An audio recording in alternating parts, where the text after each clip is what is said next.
अस्सलाम वालेकुम अजीज़ तलबा और तालिबात। रोटेशनल डायनामिक्स का आज हमारा 8वां लेक्चर है और आज हम लोग ज़ावियाई मेयार हरकत मतलब गर्दिशी हरकत के दौरान जो ज़ावियाई मेयार हरकत जो होता है, एंगुलर मोमेंटम जो होता है, हम उसी टॉपिक को आगे बढ़ाने वाले हैं। लेकिन उसको आगे बढ़ाने से पहले समराइज़ करने के लिए पिछले लेक्चर में कुछ फॉर्मूले जो हम लोगों ने जिनका डेरिवेशन देखा था, आज मैं उनको थोड़ा सा समराइज कर देता हूँ यहाँ पे।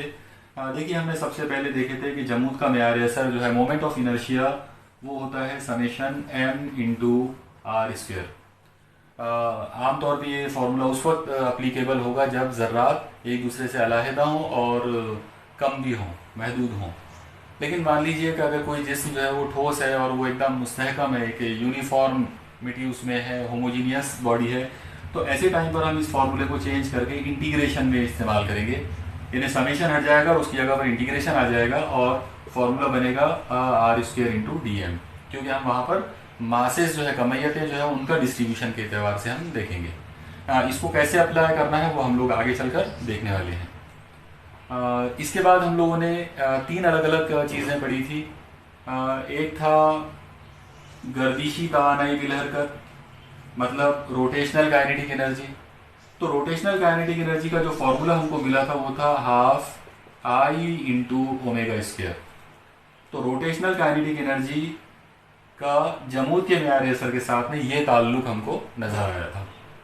दूसरा रिलेशन जो हम लोगों ने देखा था वो था टॉर्क का, गर्दिशे का। गर्दिशा जो है वो हमको मिला था यहाँ पर आई इंटू अल्फा के बराबर, मतलब जमूद का मेयार असर और जावियाई इसरा एंगुलर एक्सेलरेशन, इन दो लोगों का जो प्रोडक्ट है वो टॉर्क के बराबर था। तीसरा फॉर्मूला जो हमको मिला था वो था जावियाई मेयार हरकत के बारे में। जावियाई मेयार हरकत मतलब L angular momentum is equal to, उसका फॉर्मूला हमको मिला था आई इंटू ओमेगा। तो इतनी चीज़ें, मतलब इतना डेरिवेशंस जो है, इन लोगों के डेरिवेशंस हम लोगों ने पिछले लेक्चर में जो है वो देखा था। अब हम आज इसी टॉपिक को आगे बढ़ाते हैं। आज हमारा जो पहला जो टॉपिक जिसको हम आज कवर करने वाले हैं पहले, वो है जावियाई मेयार हरकत की बका का कानून। जावियाई मेयार हरकत की बका, जावियाई मेयार हरकत की बका जो है उसका जो कानून है वो हमको देखना है, मतलब law of conservation of angular momentum. अब आप देखिए, इसका सीधा सादा सा जो उसूल है या इसका क्या बयान है वो आप बहुत शॉर्ट में जो है उर्दू में भी और इंग्लिश में भी जो है बहुत इजीली आप इसको समझ सकते हैं। अगर हम इसको इंग्लिश में लिखें तो देखिए एकदम सिंपल तरीके से इसको ऐसा लिख सकते हैं, if tau equal to 0 then L is equal to constant.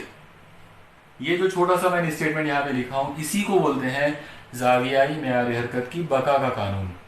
अगर हम इसको उर्दू में अगर बात करें तो उर्दू में हम इस तरह से बोल सकते हैं कि अगर टॉ बराबर 0 हो, मतलब अगर गर्दिशा 0 हो, तो एल जो है वो कांस्टेंट होता है, वो मुस्तकिल हो जाता है। तो आइए सबसे पहले इसकी एक स्टेटमेंट हम बनाते हैं इसी को देखकर, और एकदम सिंपल सी स्टेटमेंट बनेगी।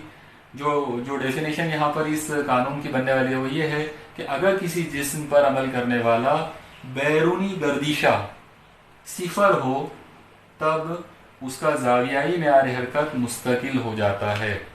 यानी अगर गर्दिशा 0 हो तो जावियाई मेयार हरकत मुस्तकिल हो जाता है। इस बयान को जावियाई मेयार हरकत की बका का कानून कहते हैं।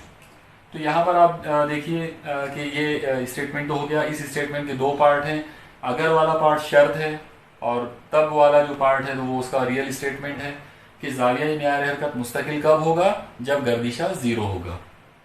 आइए इस उसूल को हम लोग साबित करने की कोशिश करते हैं, देखें कि इसको किस तरह से साबित किया जा सकता है। तो सबसे पहले हम जावियाई मेयार हरकत का वेक्टर फार्मूला लेंगे। जावियाई मेयार हरकत जैसा हम लोगों ने पिछले लेक्चर में देखा था कि L bar is equal to होता है R bar cross P bar, मतलब उमूदी फासला ज़रब ख़ती मेयार हरकत। अब ये जो फॉर्मूला आपके पास है इसका डेरिवेटिव लेंगे with respect to time T. तो जैसे हम इसका डेरिवेटिव लेते हैं ये कुछ ऐसा बन जाएगा, D L bar by D T is equal to D upon D T of R bar cross P bar. अब आप देखिए कि इस साइड में हमको इन लोगों का डेरिवेटिव लेना है, लेकिन ये डेरिवेटिव में यहाँ पे क्रॉस है यानी हासिल ज़रब है और दो लोग हमको नजर आ रहे हैं। तो ये जो पहला है इसको 1 और ये सेकंड है, तो हम यहाँ पर डेरिवेटिव का प्रोडक्ट रूल इस्तेमाल करेंगे। मतलब ज़रब का जो कानून है, प्रोडक्ट का या ज़रब करने का जो कानून है डेरिवेटिव का, वो हम यहाँ पर इस्तेमाल करेंगे।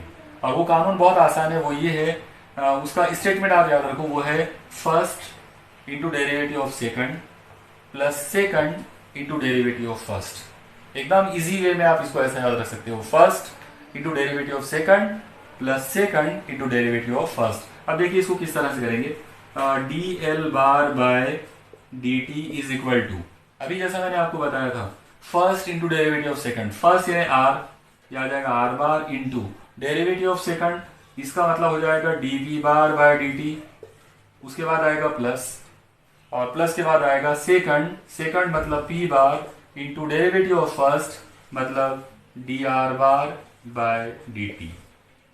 तो D L bar by D T जो है इसका जो डेरिवेटिव हमको मिला वो मिला R into D P by D T plus P into D R bar by D T.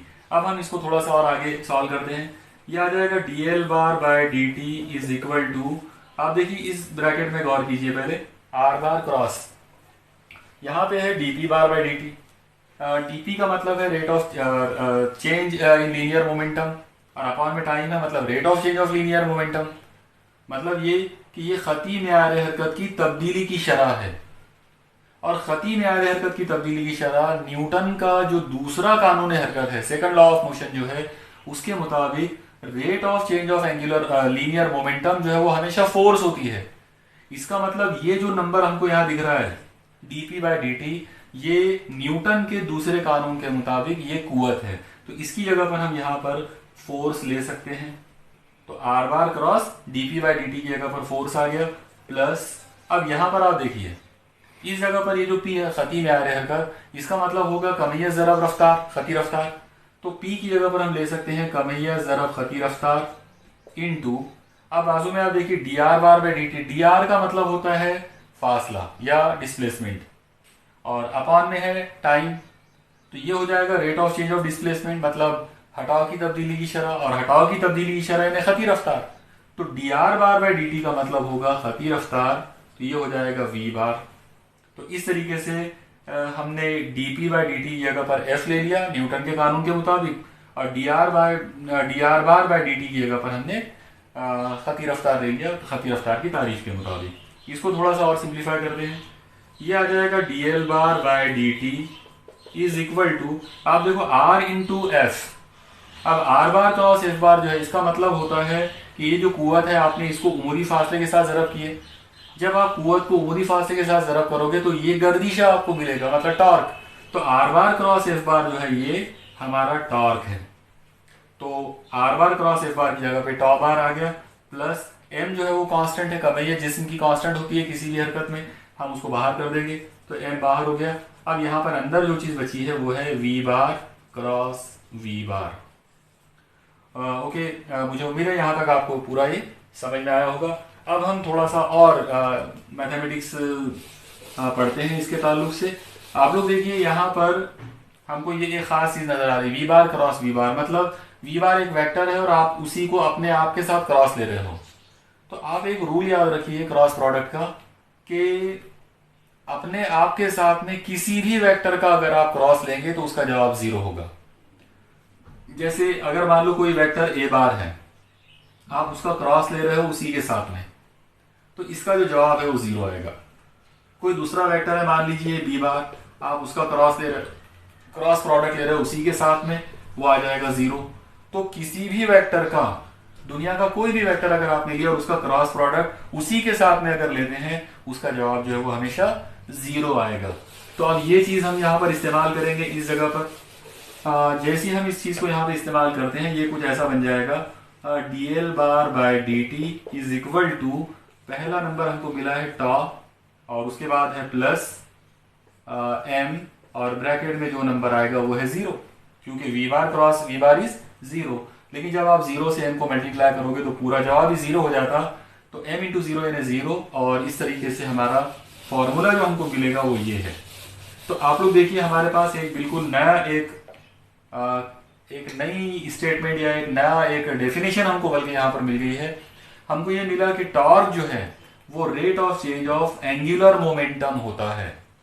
मतलब अगर आपने जावियाई म्यार हरकत को तब्दील किए और उसकी तब्दीली की शरह अगर आप निकालते हो तो वो गर्दिशा के बराबर है। अब हम और आगे बढ़ाते हैं इसको। हमने जो शुरू में लॉ ऑफ कंजर्वेशन के अंदर जो बयान देखा था, उसका जो स्टेटमेंट देखा था वो ये था कि अगर गर्दिशा जीरो हो तो, यानी गर्दिशा को हमको जीरो लेना है, तो हम इसी चीज को यहाँ पर यूज करेंगे। हम लोग फर्ज करेंगे कि टॉ बार जो है वो जीरो है। तो जैसे आप गर्दिशे को जीरो ले लेंगे, इस फॉर्मूले के मुताबिक यह आ जाएगा D L bar by D T equal to zero. मतलब एल का डेरिवेटिव जीरो आ गया।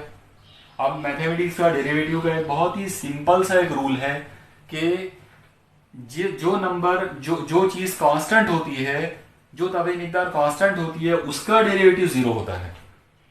या अगर किसी का डेरिवेटिव जीरो है, इसका सीधा मतलब क्या हुआ कि वो कांस्टेंट है। तो D L bar by D T equal to zero, यानी एल का डेरिवेटिव जीरो आया है, इसका मतलब L is equal to constant, यानी हमारा जो जावियाई म्यार हरकत जो है वो कांस्टेंट हो गया है। तो आप लोग देखिए हमारी शर्त यहां पर आ गई कि अगर टॉ बराबर जीरो है तो एल बराबर कांस्टेंट है, और यही हमने उस स्टेटमेंट में बोला था। तो इस तरीके से हम मैथमेटिकल तरीकों को यूज करके साबित कर सकते हैं कि अगर किसी जिस्म पर अमल करने वाला गर्दिशा टॉर्क जीरो हो तो उसका जावियाई म्यार हरकत जो है, एंगुलर मोमेंटम जो है वो हमेशा कांस्टेंट होता है, मुस्तकिल हो जाता है। तो यहाँ पर हमारा ये कानून जो है उसका स्टेटमेंट और उसके स्टेटमेंट का प्रूफ जो है वो कंप्लीट हो गया। अब हम इसी के साथ जुड़ा हुआ जो अगला टॉपिक है वो है कि ये जो law of conservation of angular momentum है, इसको हम कहाँ अप्लाई करेंगे हमारी रोजमर्रा जिंदगी के अंदर, हमारी जो रूटीन लाइफ है उसमें हम इसको कहाँ यूज कर सकते हैं। तो आप लोग देखिए इसके मतलब इस कानून के इस्तेमाल तो बहुत सारे हैं, बहुत सारी जगहों पर हम law of conservation of angular momentum को यूज करेंगे। लेकिन खास तौर से अभी हमारा जो नया जो सिलेबस आया है इस साल का, इस सिलेबस के अंदर इसके सिर्फ दो एप्लीकेशन, दो इतलाक हमको दिए गए हैं। उनमें से पहला जो इतलाक है वो है बैले डांस का, और दूसरा जो इसका इतलाक या इस्तेमाल है वो है डाइविंग का। तो यहाँ पर हम सबसे पहले बात ये करते हैं कि बैले डांस क्या है और डाइविंग का मुकाबला क्या होता है। तो इनको इनकी डिटेल्स देखने मतलब इनकी डिटेल्स में जाने से पहले मैं आप लोगों को एक छोटा सा एक वीडियो दिखाता हूँ, ताकि आपको बैले डांस कैसा होता है वो भी नजर आए और डाइविंग का मुकाबला रियल में क्या होता है वो भी आपको नजर आए। तो ये दोनों चीजों को देखने के लिए पहले हम एक छोटा सा वीडियो की तरफ चलते हैं। Welcome back. अभी अभी आपने वीडियो में देखा कि बैले डांस कैसे होता है, और साथ ही साथ आपने डाइविंग का जो मुकाबला है ओलंपिक्स में जो होता है तो वो भी किस टाइप का मुकाबला होता है वो देखा है। तो आइए इन दोनों को मतलब इन दोनों इस्तेमाल या ये जो दोनों एप्लीकेशंस जो हैं इसके पीछे का जो फिजिक्स है वो अब हम लोग थोड़ा सा उस पर बात करते हैं। सबसे पहले हम देखें कि यहाँ पर अभी हमने बात किए थे कि अगर गर्दिशा जो है वो ज़ीरो है तो एल जो है वो कांस्टेंट है। तो अब हम इसी चीज को आगे बढ़ाते हैं। ये जो एल है, एल यानी जावियाई म्यार हरकत, इसका खुद का फॉर्मूला होता है आई इंटू ओमेगा। तो अगर एल कांस्टेंट है इसका मतलब आई इंटू ओमेगा जो है ये कांस्टेंट होगा। अब यहां पर हम इस ओमेगा को शिफ्ट कर सकते हैं उधर, इसका मतलब ये आ जाएगा I is equal to constant upon omega. तो अब आप चाहो तो इसी को रूल बना सकते हो। इस पर से एक चीज हमको नजर आ रही है और वो ये है कि I is proportional to 1 upon omega. मतलब जो हमारा जमूद का म्यार असर जो है वो जावियाई रफ्तार के साथ इनवर्सली प्रोपोर्शनल है, माकूस तनासुब में है।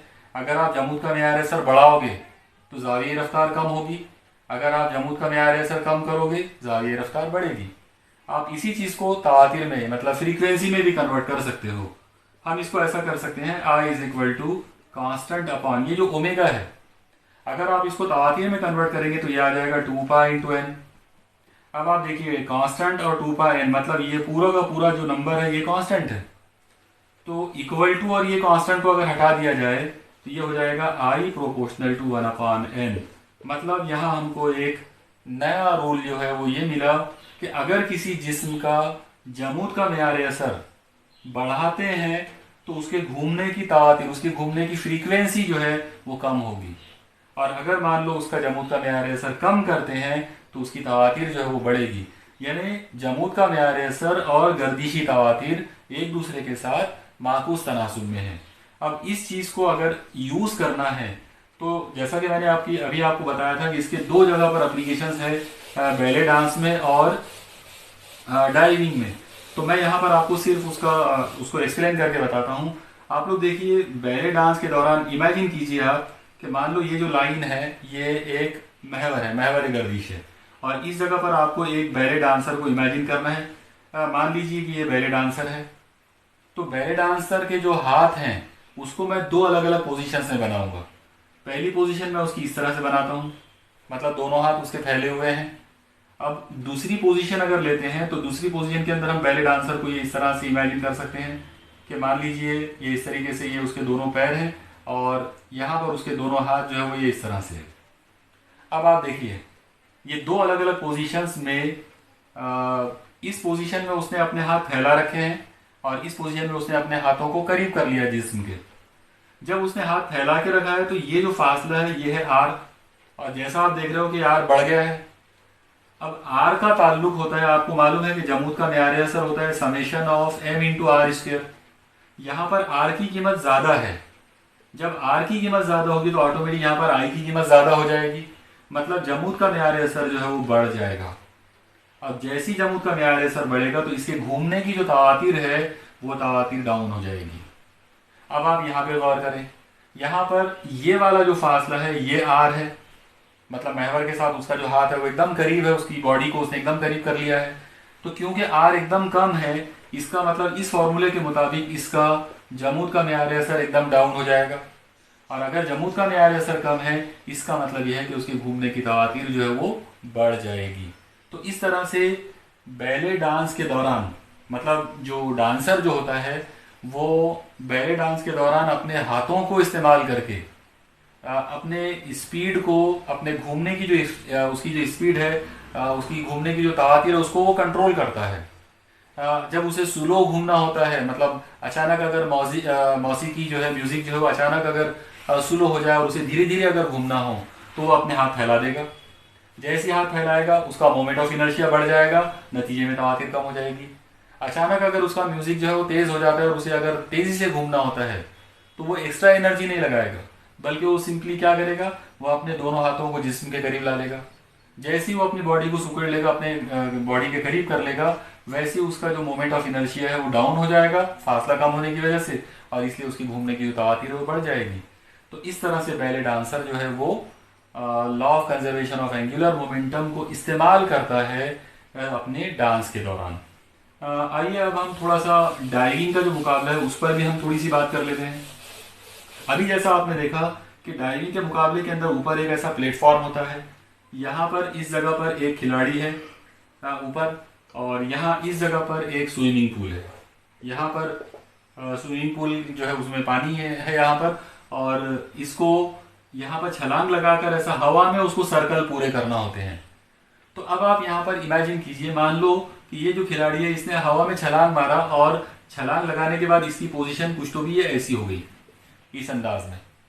अगर ये इतनी बड़ी पोजीशन में ऐसा अगर अपने आप को ऐसा कर्व अगर बनाएगा तो इसका जो रोटेशन का दायरा बनेगा वो दायरा कुछ इतना बड़ा बनेगा। अब यहाँ इसका मरकज होगा इस दायरे का तसव्वुराती, और यहाँ ये महवर होगा, ये जो पेन की जो डायरेक्शन आप देख रहे हो तो ये इसका महवर होगा।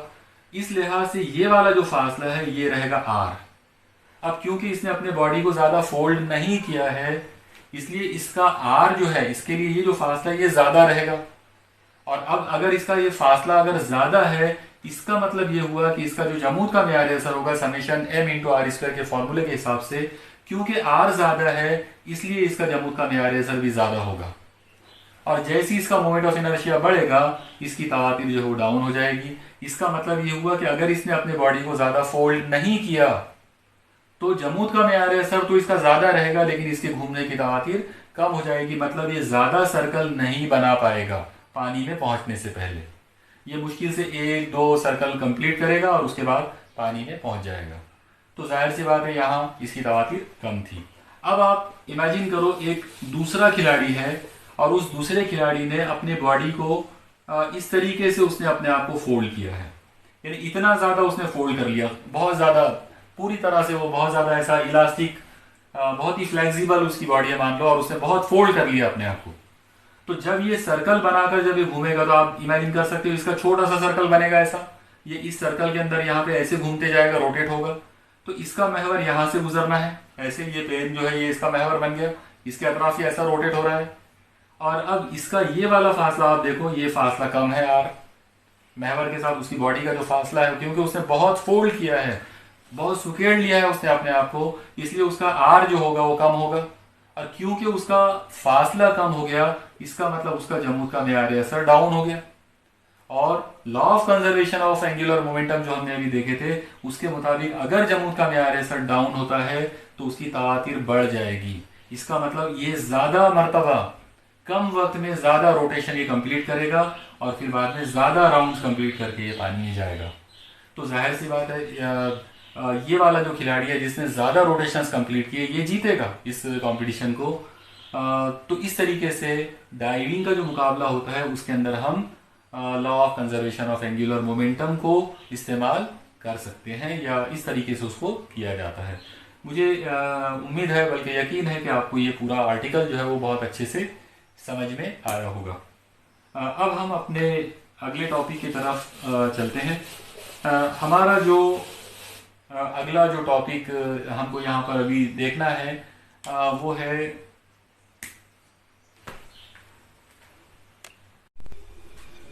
अब हमारा अगला जो टॉपिक है वो है उमूदी महवरों का उसूल, यानी परपेंडिकुलर एक्सिस थ्योरम। तो सबसे पहले हम ये देखें कि ये जो थ्योरम है परपेंडिकुलर एक्सिस थ्योरम, इसका ओरिजिनल जो स्टेटमेंट है वो क्या चीज़ है। तो यहाँ पर हम सबसे पहले तसव्वुर करेंगे कि मान लीजिए कि एक कोई पतली सी एक 2 डायमेंशनल एक जिस्म है जो कि जिसे इंग्लिश में लैमिनर बॉडी कहते हैं, मतलब ऐसा जिस्म जो मुस्तवी नुमा हो, जिसकी एक सतह हो, जो एक सतह से मिलकर बना हुआ हो। तो ऐसे जिस्म में हम 3 अलग अलग उमूदी महवर लेंगे। अब यहाँ पर हम पहला जो महवर लेते हैं वो ऐसा खड़ा महवर ले लेंगे जो कि पॉइंट ओ में से पास हो रहा है, मान लीजिए ये इस तरह से। अब 2 महवर इससे उमूदन लेना है, मतलब इस महवर से उमूदन लेना है, और वो दोनों महवर इसकी सतह में हो, यानी इस जिस्म की सतह में हो। तो मान लेते हैं कि ये जेड महवर है, तो इसमें से एक महवर हम लोग ये इस तरह से ले सकते हैं। मान लीजिए कि ये जो है ये एक्स महवर है, यहाँ पर ऐसे पॉइंट ओ में से पास होने वाला। और अब एक्स से और जेड दोनों से उमूदन तीसरा एक और महवर लेंगे, लेकिन वो भी इसकी सतह में लेंगे। तो फर्ज कर लेते हैं कि वो तीसरे वाला महवर जो है वो ये वाला है, इस तरह से। तो ये वाई महवर है। अब आप देखिए कि टोटल मिलाकर यहाँ पर 3 महवर हैं, एक्स वाई और जेड। तीनों महवर एक दूसरे के साथ उमूदन है, आपस में म्यूचुअली परपेंडिकुलर है। मतलब एक्स और वाई के दरमियान का एंगल 90 है, वाई और जेड के दरमियान का एंगल 90 है, और उसी तरह से जेड और एक्स के दरमियान का एंगल भी 90 है, म्यूचुअली परपेंडिकुलर है। लेकिन एक्स और वाई महवर सतह में है और जेड महवर सतह से उमूदन है।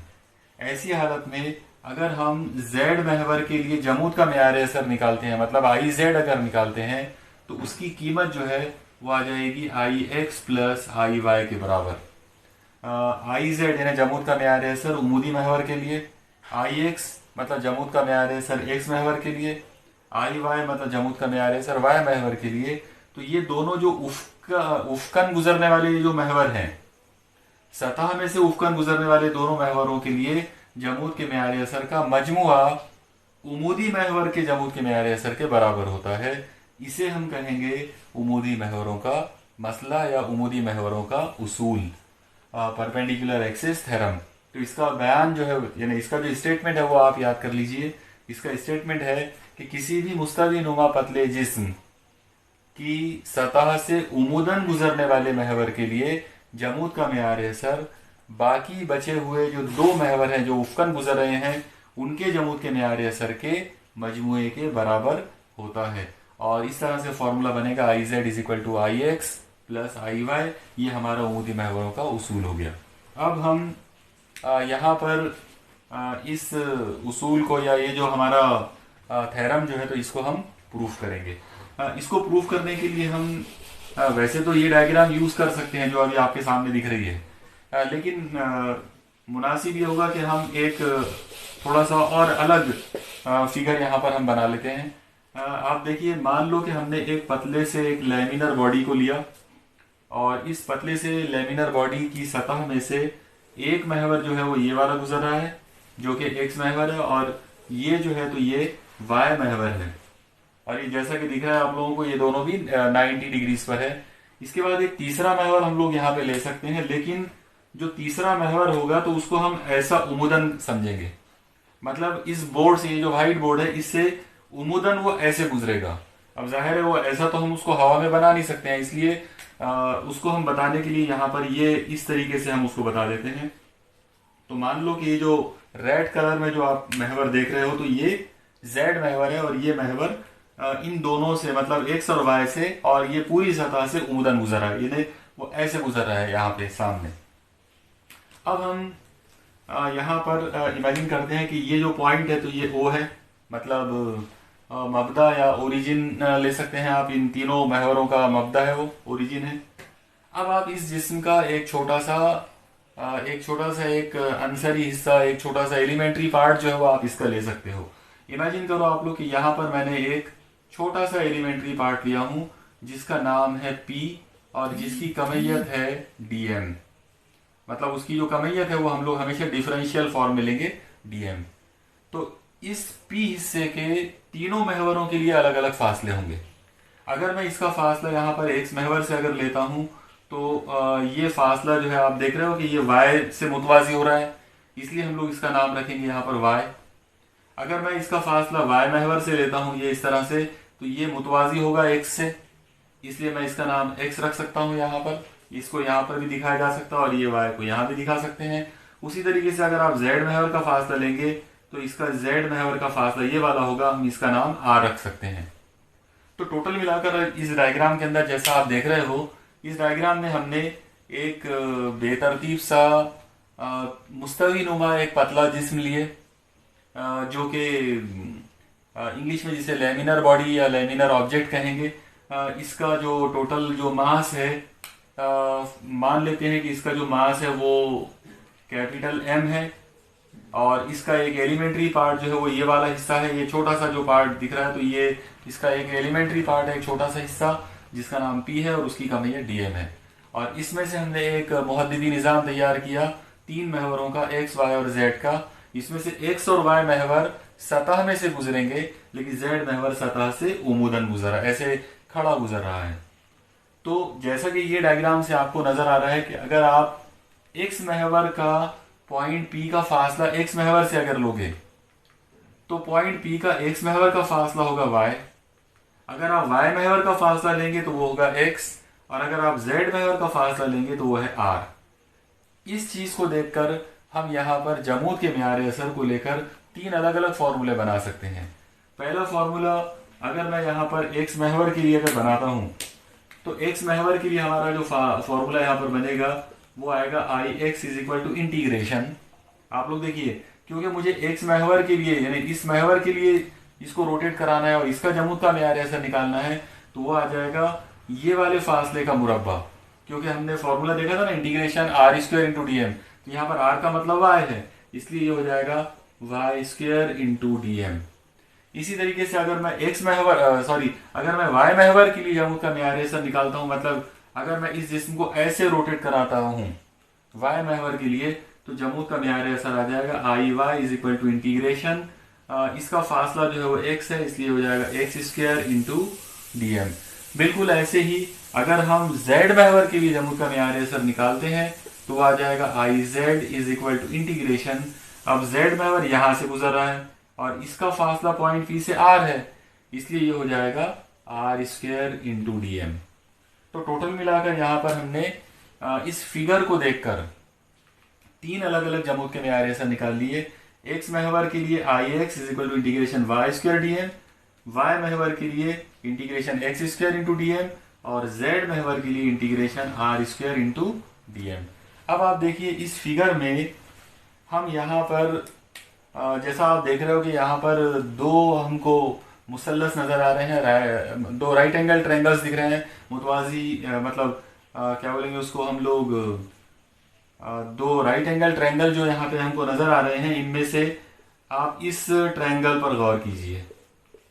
ये वाला जो ट्रायंगल है जिसको मैंने यहाँ पर अभी शेड बनाया हूँ, इसमें ये वाला एंगल 90 का है, और ये एंगल 90 का होने की वजह से ये वाली जो साइड है ये बन जाएगा वित्र, ये बन जाएगा एक जिला और ये हो जाएगा दूसरा जिला। तो अगर मैं यहाँ पर फीसागोरस का मसला अगर इस्तेमाल करता हूँ, तो फीसागोरस के मसले के मुताबिक आर का स्क्वायर जो है वो इन दोनों जिलों के मुरब्बों का मजमुआ हो जाएगा। मतलब हम यहाँ पर फॉर्मूला यहाँ ये दे सकते हैं कि R square is equal to, मतलब वित्र का मुरब्बा इज इक्वल टू पहले जिले का मुरब्बा प्लस दूसरे जिले का मुरब्बा। तो ये फॉर्मूला हम इस ट्रायंगल में, यानी यहाँ पर ये जो हमको मुसल्लस जो नजर आ रहा है, इस मुसल्लस के अंदर हम कायमतुज़ाविया मुसल्लस जो हमको दिख रहा है, तो इसमें हमने पाइथागोरस प्रिंसिपल जो है इस्तेमाल किया और ये फॉर्मूला हमको मिल सकता है। तो आइए अब हम इस का डेरिवेशन जो है वो आगे बढ़ाते हैं। आप देखिए सबसे पहले जैसा कि मैंने अभी आपको बताया था कि इस ट्रायंगल में अगर हमने फीसागोरस का मसला अगर इस्तेमाल किए तो हमको फॉर्मूला यहाँ पर मिला था R square is equal to Y square plus X square या X square plus Y square. अब आप ये जो फॉर्मूला हमको मिला है, इस फॉर्मूले को दोनों तरफ हमको डीएम से मल्टीप्लाई करो और साथ ही साथ इसका इंटीग्रेशन भी लो। तो अगर हम इसका इंटीग्रेशन लेते हैं तो ये हो जाएगा integration R square into D M is equal to integration Y square into D M plus integration X square into D M. और अब ये तीनों इंटीग्रेशन की यहाँ पर एक कीमतें मौजूद हमको दिख रही है। Integration R square D M जो है ये हमारा आई जेड है, इसका मतलब ये हो जाएगा I Z is equal to integration Y square D M जो है आप देखो वो आई एक्स है, इसका मतलब हो जाएगा I X plus integration X square D M जो है वो आई वाई है, इसका मतलब हो जाएगा आई वाई। तो आप लोग देखिए यहाँ पर जेड महवर जो कि हमारा उमूदी महवर था उसके लिए जमूत का मेयार है सर, दोनों जो उफ्कन जो महवर गुजर रहे थे, मतलब सतह में से जो दो महवर गुजर रहे थे एक्स और वाई, उन दोनों के जमूत के मेयार असर का मजमुआ उमूदी महवर के जमूत के मेयार असर के बराबर हमको मिला है अगर एक्स वाई और जेड तीनों महवर म्यूचुअली परपेंडिकुलर हो, अगर तीनों महवर एक दूसरे के साथ मुतवाजी हो तो इस तरीके से हम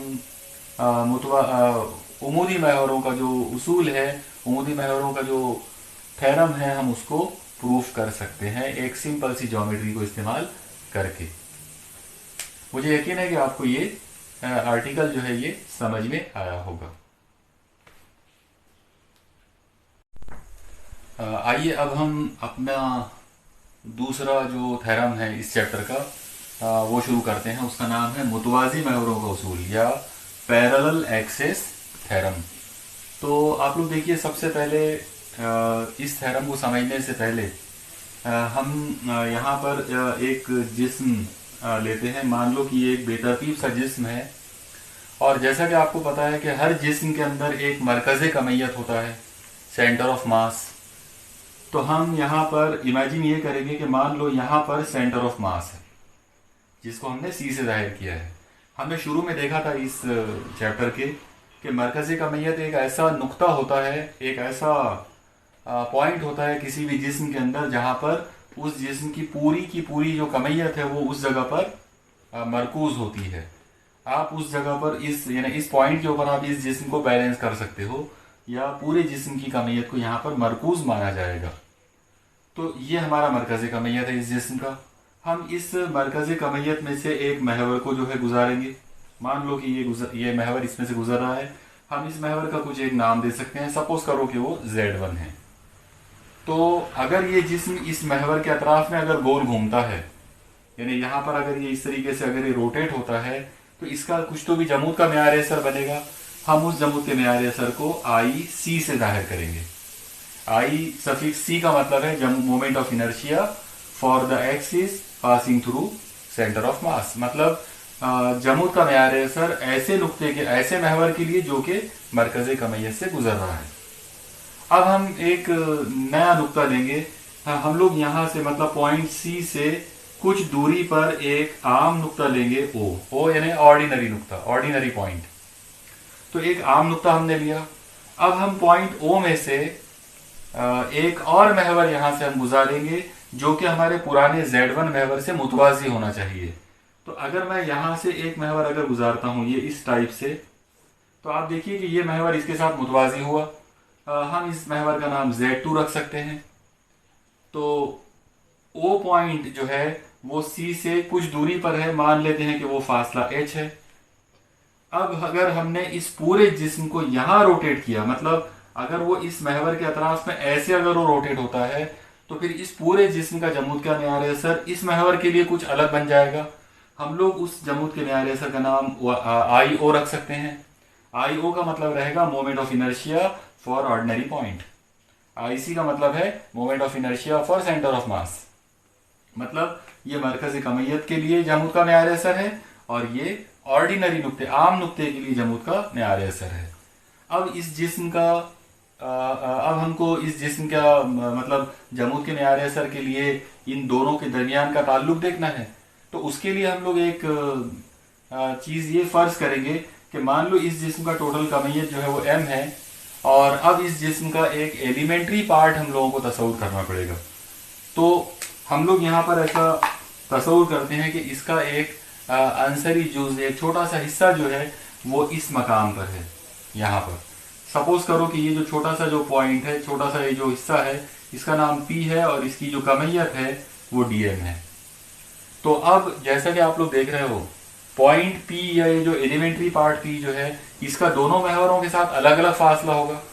तो मैं यहाँ पर इसको पहले पॉइंट C के साथ जोड़ देता हूँ। ये जो फासला आया, हम इसका नाम कुछ रख सकते हैं R1। और अगर हमने पॉइंट P को पॉइंट O के साथ अगर जोड़ दिए, तो हमारे पास एक नया फॉर्मूला, एक नया फासला आ जाएगा। हम उसको R2 बोल सकते हैं। तो ये वाला फासला R2 होगा और ये फासला R1। अब हम एक चीज देख सकते हैं कि Z1 महवर के लिए पॉइंट P का फासला R1 है और Z2 महवर के लिए पॉइंट P का फासला R2 है। ऐसी सूरत में जमूद के मेयार असर के लिए IO और IC के दरमियान एक छोटा सा एक ताल्लुक जो है वो बनाया जा सकता है, या मैथमेटिकली उसको प्रूव किया जा सकता है। वो जो ताल्लुक है वो ये है कि IO इज इक्वल टू, मतलब ऑर्डिनरी पॉइंट के लिए जमूद का मेयार असर इज इक्वल टू IC, मतलब मरकज कमैयत के लिए जमूद का मेयार असर plus m into H square. m का मतलब है इस जिस्म की पूरी कमैयत और h का मतलब है इन दोनों महवरों के दरमियान का उमूरी फासला। तो ये जो फॉर्मूला आपके सामने लिखा हुआ दिख रहा है, इसको बोलते हैं मुतवाजी महवरों का उसूल। एक बार फिर से आप देखिए कि IO जो है ये जमूद का मेयार असर है ऑर्डिनरी पॉइंट के लिए, IC जमूद का मेयार असर है मरकज कमैयत के लिए, H दोनों महवरों के दरमियान का फासला है और M इस जिस्म की कुल कमैयत है। तो इस लिहाज से अगर इस फॉर्मूले को अगर बयान करना हो, यानी इसका अगर स्टेटमेंट अगर लिखना हो, तो हम इसको इस तरह से बोल सकते हैं कि किसी भी ठोस जिस्म के आम नुक्ते में से गुजरने वाले महवर के लिए जमूद का मेयार असर हमेशा मरकज कमैयत से गुजरने वाले मुतवाजी महवर का जमूद के मेयार असर और जिस्म की कमैयत और दोनों महवरों के दरमियानी फासले के मुरब्बे के हासिल ज़रब के मजमुए के बराबर होता है। मतलब यहाँ पर हम इन दो लोगों की मजमुए की बात करेंगे। पहली जो चीज़ है वो जमूद का मेयार असर है मरकज कमैयत के लिए, और दूसरी जो क्वांटिटी यहाँ पर है वो है हासिल ज़रब, क्योंकि यहाँ पर आप देखो m और h के बीच में ज़रब है। इसका मतलब ये जो क्वांटिटी है ये हासिल ज़रब है। तो किसका हासिल ज़रब? कमैयत और दोनों महवरों के दरमियानी फासले के मुरब्बे का हासिल ज़रब। तो टोटल मिलाकर जो स्टेटमेंट बनेगा वो कुछ तो भी इस तरह से बनेगा कि आम जिस्म के लिए सॉरी आम नुक्ते के किसी भी ठोस जिस्म के आम नुक्ते के लिए जमुत का मेयार असर हमेशा मरकज़ी कमैयत के लिए जमुत का मेयार असर और जिस्म की कमैयत और दरमियानी फासले के मुरब्बे के हासिल ज़रब के मजमुए के बराबर होता है। इस पूरे बयान को हम बोलेंगे मुतवाज़ी महवरों का उसूल। फॉर्मूले के तौर पे अगर इसको याद रखना हो तो बहुत आसानी से आप याद रख सकते हो। इसका फॉर्मूला रहेगा IO is equal to IC plus M into H square. अब आइए हम इसको साबित करने की कोशिश करते हैं। बहुत ही आसानी के साथ इसको साबित किया जा सकता है। जैसा कि आप लोग ये फिगर देख रहे हो, इस फिगर के अंदर जैसा मैंने अभी आपको समझाया था, दोबारा से आप देखिए कि पॉइंट सी मरकज़ कमैयत है जिसमें से Z1 महवर गुजरा, O जो है वो आम नुक्ता है जिसमें से Z2 महवर गुजरा। Z1 और Z2 दोनों महवर आपस में पैरेलल हैं, दोनों मुतवाज़ी हैं। अब हम लोगों ने इस जिस्म का एक आंसरी जुज जो है, एक इकाई हिस्सा जो है वो P लिया है और इस P का जो कमैयत हम फर्ज करें वो DM है। और जैसा आप देख रहे हो कि यहाँ पर पॉइंट P जो है उसका C से फासला R1 है और O से फासला R2 है।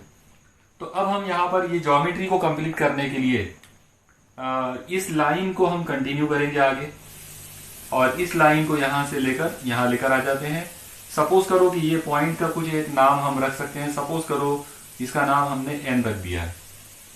तो अब आप गौर से अगर आप देखेंगे तो इस फिगर में आपको दो यहाँ पर राइट एंगल ट्रायंगल आपको नजर आएंगे। कायमतु ज़ाविया दो मुसल्लस आपको दिखेंगे। एक ये छोटा सा मुसल्लस आप देखिए गौर से, ये वाला मुसल्लस जिसको मैंने शेड किया हूं, और एक दूसरा ये वाला मुसल्लस जो अब शेड का हिस्सा बन गया है, मतलब इसके अंदर ये पूरा आएगा। तो पहला मुसल्लस ये छोटा सा है और दूसरा ये वाला बड़ा मुसल्लस। इन दोनों मुसल्लसों के हम अलग से नाम लिख के रख लेते हैं यहाँ पे। मुसल्लस CNP, आप लोग देखो CN क्योंकि ये एंगल 90 का है, और दूसरा एक मुसल्लस ONP। तो इस तरह से हमारे पास दो यहाँ पर कायमतु ज़ाविया मुसल्लस हमको नजर आ रहे हैं, CNP और ONP। अब इन दो मुसल्लसों के अंदर हम फिसागोरस का मसला जो है वो इस्तेमाल कर सकते हैं। तो अगर मैं ये छोटे मुसल्लस में मतलब CNP में अगर फिसागोरस का मसला अगर लेता हूं तो मुझे यहाँ पर लिखना पड़ेगा CP का स्क्वायर इज इक्वल टू, क्योंकि CP जो है वो वित्र है इस छोटे मुसल्लस के अंदर, तो CP का स्क्वायर इज इक्वल टू आ जाएगा CN का स्क्वायर प्लस NP का स्क्वायर। ओके, और अब आप देखिए अगर मैं ये बड़ा मुसल्लस अगर यूज करता हूं तो बड़ा मुसल्लस जो है ONP, इसके लिए भी ये राइट एंगल यहाँ पर है और इसके सामने ये वित्र हो जाएगा। इसका मतलब यहाँ पर मैं फॉर्मूला बना सकता हूँ OP का square is equal to ON का स्क्वायर प्लस NP का स्क्वायर। तो इस तरीके से मैंने इन दो मुसल्लसों के अंदर, मतलब छोटा जो कायमतु ज़ाविया मुसल्लस है इसमें और जो बड़ा है, दोनों में मैंने फिसागोरस का मसला इस्तेमाल कर लिया। अब आप लोग एक आखिरी चीज पर यहाँ थोड़ा सा गौर कीजिए। आप लोग देखो O से लेकर N तक ये जो फासला है टोटल, O से लेकर N तक ये फासला है O से लेकर C तक और C से लेकर N तक। इसका मतलब अगर मुझे यहाँ पर ON की कीमत अगर लिखना हो तो मैं इस जगह पे लिख लेता हूँ, यहाँ पे ON इज इक्वल टू, आप देखो O से लेकर N तक का टोटल फासला हो जाएगा O से लेकर C तक प्लस C से लेकर N तक, मतलब OC प्लस CN। तो ये हमारा ON की कीमत आ गई। अब हम इस फिगर में या इन दोनों ट्रायंगल्स के अंदर ये जो ज्योमेट्री के जो उसूल हैं, फिसागोरस का जो मसला है, इसको हम लोग इस्तेमाल करके यहाँ पर इसको आगे बढ़ाने की कोशिश करते हैं। आप लोग देखिए, सबसे पहले जैसा कि आप लोग देख रहे हो बड़े वाले ट्रायंगल के लिए हमको फॉर्मूला मिला था OP square is equal to ON square plus NP square. अब आप देखिए ON की कीमत क्या थी, OC प्लस CN, तो वो चीज हम यहाँ रख सकते हैं। इसका मतलब ये आ जाएगा OP square is equal to bracket OC plus C N पूरे ब्रैकेट का स्क्वायर प्लस एन पी का स्क्वायर। अब आप गौर कीजिए, ओ पी का स्क्वायर इज इक्वल टू, यहां पर आप देखो ए प्लस बी जैसा हो गया, ए प्लस बी होल स्क्वायर जैसा हो गया। तो बाइनोमियल एक्सपांशन का जो फॉर्मूला हमारे पास है, A plus B whole square is equal to होता है A square plus 2ab plus B square.